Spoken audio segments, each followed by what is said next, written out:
Hey everyone, my name is Aaron and welcome to this video. Today I will teach you all about the SUMIFS function and why it's very important if you're an analyst in the real estate industry and if you work with Excel a lot, why the SUMIFS function helps you a lot and how it can improve your productivity and everything around that. So let's jump right into it. So just for an example purpose, I have set up a rent roll here that you can see is just a very basic, straightforward rent roll, but this is something similar that you will see in the real world when you work with real estate financial models and rent rolls in general. Usually they're way more complex and way longer and have a lot more tenants, not necessarily, but in this case I've just made up a few random tenants, made up a few types of uses and filled it with some sample values right here. So how does the SUMIFS formula work? What the SUMIFS formula does, it sums up a certain range of values depending on a certain criteria.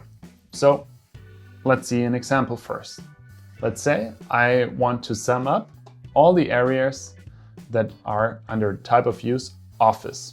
So in this case, it would be very simple because you could just see, oh, okay, we have office here, here, and here. Let's say sum, and then we just sum up these numbers randomly. But this is very inefficient. As you can see, it actually is quite hard because you need to find the exact row. You need to do everything by hand, and I don't think that's very productive. So there's a way better way, and this is by using the SUMIFS function. So let's see what the SUMIFS function does. If we type SUMIFS and then hit the tab function, it opens the formula.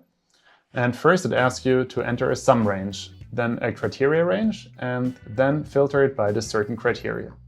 So in this case, our sum range is the area because we want to sum the area of our rent roll.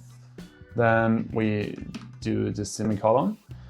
We say what criteria it is. In this case, we want to filter it by the type of use. And what is our criteria? In this case, it is office. As you can see, it shows you up here what it would be if you would type it manually. So it's just quotation marks, office, quotation marks. And then we can close this formula by using the closing brackets. Hit enter, and we come up with the number 19,827, which is exactly the sum of the office areas in our rent roll. You can see it down here, 19,827. So this is just the most basic version of how you can use the SUMIFS formula. In the real estate world, there are many use cases where the SUMIFS formula comes in very handy. And I will show you why. For example, you want to have a breakdown of all the areas in your rent roll by area, by rent, and sum it up so you get an overview. What is this building actually? How much area does it have? For what use type? What is the area? What rents do they pay for each area? What is the average rent, etc. So this is where the SUMIFS formula comes in very handy. In this case, we first want to filter all of our types of use, but make it unique. So you can use the unique formula, filter it, and you see, oh, we have office, retail, and storage areas in our rent roll. I will just paste it as values for now and move it down a little so we get a better overview. Then we say type of use. Now we want our area and our rent. Let's format it a little bit so we get a better overview. So now we want to see what areas and what rents are for each type of use. And here the SUMIFS formula is perfect. We type equal sign, SUMIFS, open the brackets. Then our sum range, yet again, is the area. Our criteria range, yet again, is the type of use. And our criteria, in this case, we link to the cell to the left, is office. And then we close the brackets. But what we should not forget is that we have to use the dollar signs. Just highlight it, hit F4. Highlight the next thing, hit F4. So you actually fix this. So if you copy the formula down, the range up there doesn't move down too. So we hit enter and format it nicely. And there we can see it sums up the area for the office. Now we copy it down and we see we have the area for office, for retail, and for storage.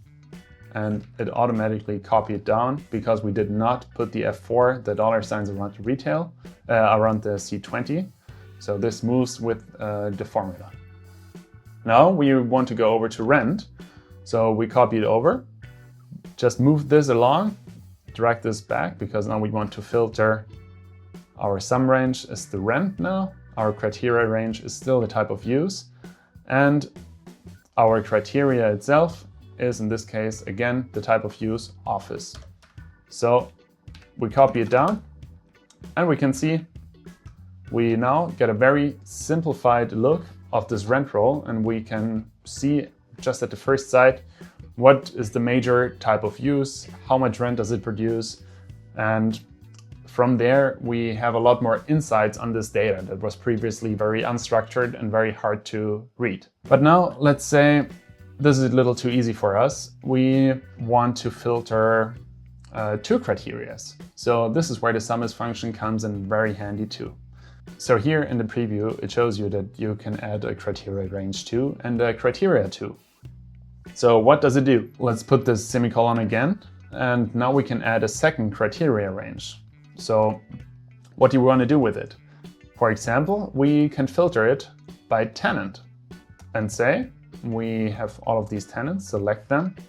And our second criteria in this case, let's say we only want to figure out what tenant DEF2 has as an area. Now we need to add the dollar signs again, hitting F4.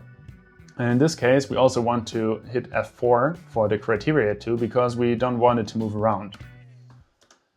So now we can see, in this case, tenant 2 does not have any office area because this is 0. But once we copy it down, you can see he has retail areas.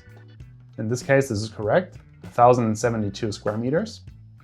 And once we now copy this over to the rent, we need to adjust it slightly because, as you can see here, this is not quite correct because we need to move this over to rent because we want to sum up the rent. Oh yeah, definitely this moved over too. So we will just put it back to the retail because we want to filter it by the retail type of use. Once we copy it up, you see that now the retail rent is shown here for tenant DEF2. And this is exactly what we want and what we need. So as you can see, the SUMIFS function is very flexible. There is another big use case for the real estate industry, and I will show you this by using a cash flow. So this is just a snippet of a certain cash flow, and I've just linked to the last row, the levered cash flow, because I just want to show you what the SUMIFS function can do too, what is very important. So in real estate, you often want to measure how much equity you put into a certain deal. And for that reason, the SUMIFS function is quite helpful. What you can do here is hit the equal sign, press SUMIFS, open it using brackets, and then you can decide the sum range again. In this case, it is the whole levered cash flow. We copy it over to select the whole cash flow. Then we need our criteria range. In this case, it's the exact same range because I will show you in a second what this does. I will select it, hit Control Shift and the right arrow. And now my criteria in this case is how much equity I have to put up into the deal. So it's all the values that are negative in my cash flow. In this case, I will hit the quotation marks, type smaller than 0, quotation marks, and close brackets again. What this does is it sums up all the values that are smaller than 0. So these are the most important things that you can do with the SUMIFS formula. There is a lot more that you can do with it, but I feel like I covered a few use cases where it's very handy to use it. Please let me know if you have any questions or comments or any other use cases that you're interested in, especially in the real estate industry. If not, I'm very happy to see you in the next video. Bye.